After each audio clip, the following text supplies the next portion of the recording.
Hey everyone, this is Lisa from Life in Layouts, and today I have a layout from the sketches with the 4x6 photos only. This is sketch number 6. I'm going to be using this Simple Stories collection called Happy New Year. It is still available, so I will post it below. This particular sketch calls for a row of photos down at the very bottom of the layout, and then a big stripe pattern at the top. I do have 2 extra photos, so I'm going to use a flip-flop at the end. I actually like that photo at the very end using the flip-flop because the photo that's going to be on the top is of me and Eli with a Snapchat filter of some fireworks in the background. When you flip it up, I went ahead and put a card that says Happy New Year in it, and then the photo that's going to be on the layout is another photo of Eli and I with our 2002 celebration hats. I go ahead and put the adhesive directly down on the white background and then add the photos, which that was the first mistake. If I do this layout again, which that's a big if, I will definitely draw a line where the photos are going to be and then add the pattern paper at the top and add the photos last, because I do have to pull up the top part of the photo to make sure that the paper lays flat. I left all of this in for you guys. The first thing that I started out with was I had a little piece of scrap here that I thought I could cut and use, and that didn't work. I went ahead and pulled out this pink cardstock that matched the collection. This collection is a smaller collection. I think there was only like 6 pieces of paper in there. Really like 3 pieces of paper, and then it was double-sided, so I had 6 patterns total. But I pulled in 2 additional pieces of cardstock to make it work. So I'm gonna struggle. I'm gonna bring out this ruler that I have no idea how to work. I know that Allison Davis recommended this ruler, and I struggle with it. I lay it down, I lay my paper down, I move it around. I cannot figure out how to use this ruler. It doesn't make any sense because it's so large, and I don't know how to like lay down the paper so that it lines up. Like the point of the ruler is it has all of these like angles. So there's like a 45-degree angle, a 90, a 65, all these different angles. But I don't understand how it works, because if you lay it on top of the layout, you can't lay your paper down because it's covering up your layout. If you lay it down on the bottom, like I'm doing here, it just doesn't make any sense. Like, I don't get it.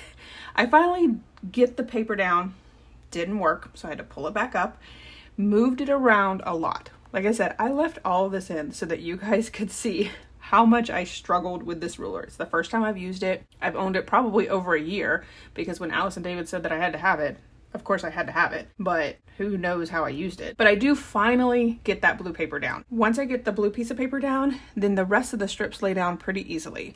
I just cut the strips in a 2-inch width and then added them down.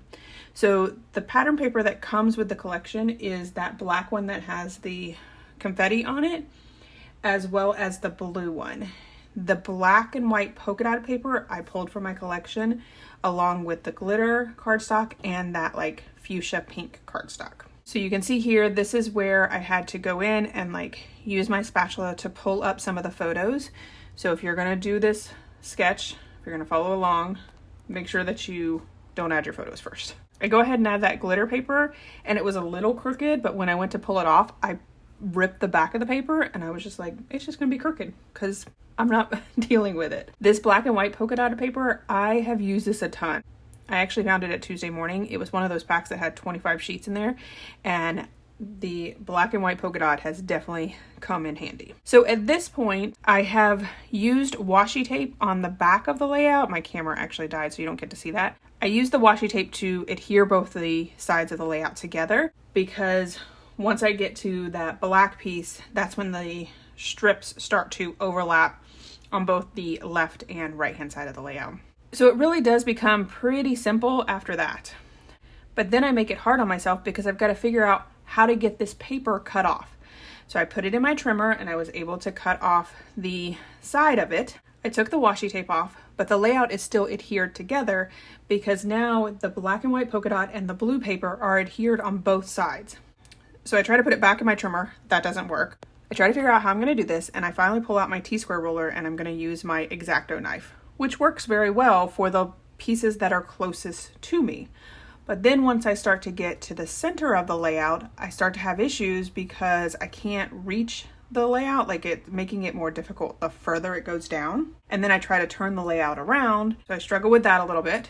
Then I start to work on the other side of the layout thinking, okay, I'm going to start working over here, but then I can't do that because of the way that it's laid out. So I turn it around and I'm like, okay, I'm going to bring the pieces to me. I end up shaving off parts of the white cardstock. So I was like, all right, let me try to get this layout apart now because I have enough of it cut off. So I was able to get it in my trimmer, but that didn't work. So I had to take it out. You can see that it's starting to fall apart because it's only being held together by like 2 pieces of paper. And I finally get it separated. And then this pink piece fell off because it wasn't adhered down. So I have to figure out how it's supposed to lay down.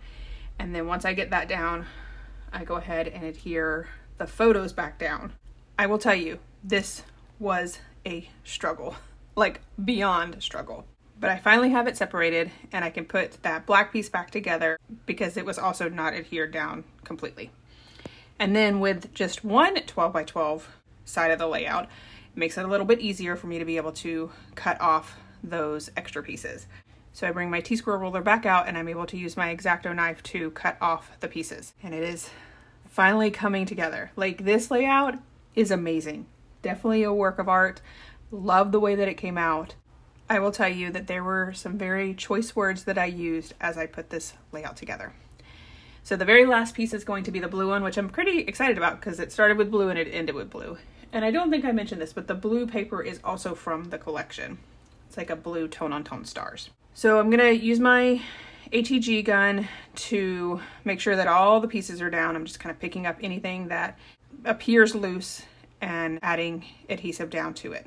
Once I get all of the adhesive down, I do go ahead and pull out this stripe paper and I'm going to add that right above the photos to break up the photos from those large stripes of paper. I am going to post this in the SG Scrap Squad Facebook group. They are doing 52 weeks of 52 memories and 52 challenges.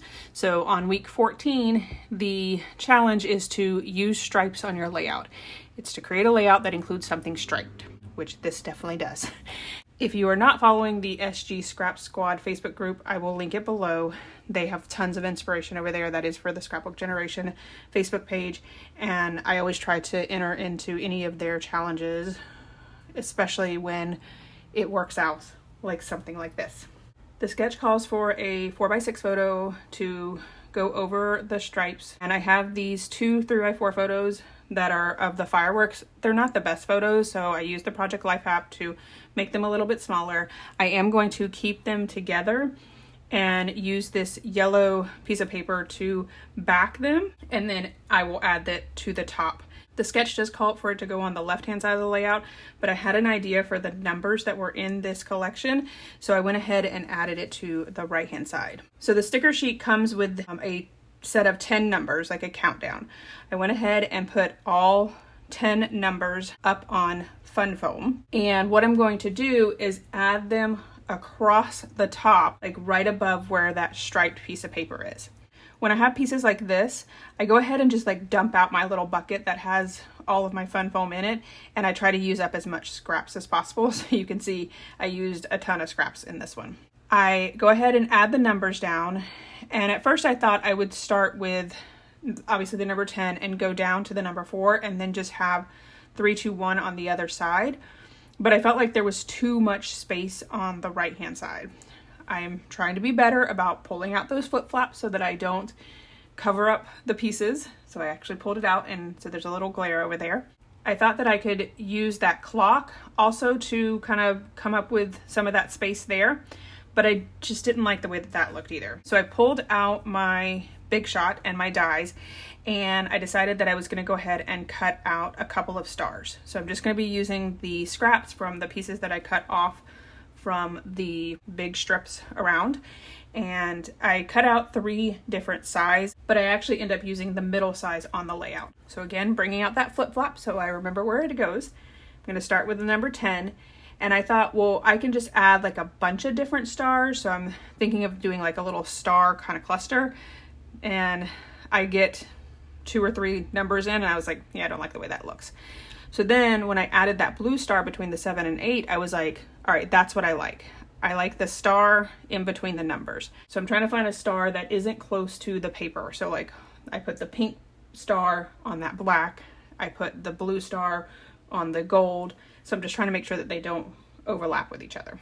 And then when I got those numbers down, I was able to get 10 through 6 on the left, and then I'm going to squish 5 through 1 on the right. And I love, love, love the way that this comes out. I picked up this Tim Holtz ruler. I have a ruler where the holes are a lot further apart. My friend Abby was at a crop and she has a close to my heart ruler, and those holes are a lot closer together. I found this Tim Holtz ruler, which was a lot more cost efficient than the close to my heart one, and the holes are about the same size. So I pulled that out for this layout. So then I pull out my thread in multiple colors, and I am doing like a tone on tone. So on the pink, I have a pink, and then I realized that these are a lot of holes. I actually created this layout during March Madness because I have another layout that I created, and I'll post it below, where I did a one-page layout, but I had this idea and I bought this paper for this. So I was like, I need to do that layout first before I can do the March Madness layout, so that I make sure that I use everything that I want to use on this layout, since I bought that page kit for this layout. So I took a break on the stitching and I decided to go ahead and put the numbers down. So you can see there, all I'm doing is adding the numbers up on fun foam, and then the stars are flat to the layout. And I'll go ahead and add that photo of the fireworks to the right, and then start with my number 5. Once I get the 5 down, I actually go ahead and lay out all of the numbers, and I ran out of space because I spaced out the numbers too much. So you'll see here where the numbers are almost to the edge of the layout, so I didn't have enough space for that clock. I tried to move that clock to another place, and then I thought maybe I'll bring in a different embellishment. So I tried the balloons, but I just didn't like the way that it worked, and I really like that clock. So I pull up all of those numbers, and because I had used a bunch of scraps for the fun foam, it took me forever to get those numbers up. So I did cut that out for you guys. So I started with the clock and worked my way in the opposite direction, and I overlapped the numbers a little bit more. And I actually like the way that this came out better, because it does look like, you know, that feeling that you get right before New Year's at the strike of midnight, like those last 5 seconds just feel like they are super fast. I really like kind of that contrast with what that presents with these numbers here. Then I pulled out my color box, and I was able to find a bunch of different color embellishment pieces. I actually am so surprised that I found these sparkly arrows in a blue, pink, black, and yellow. I'm like, oh my goodness, I can't believe I had all 4 of those colors.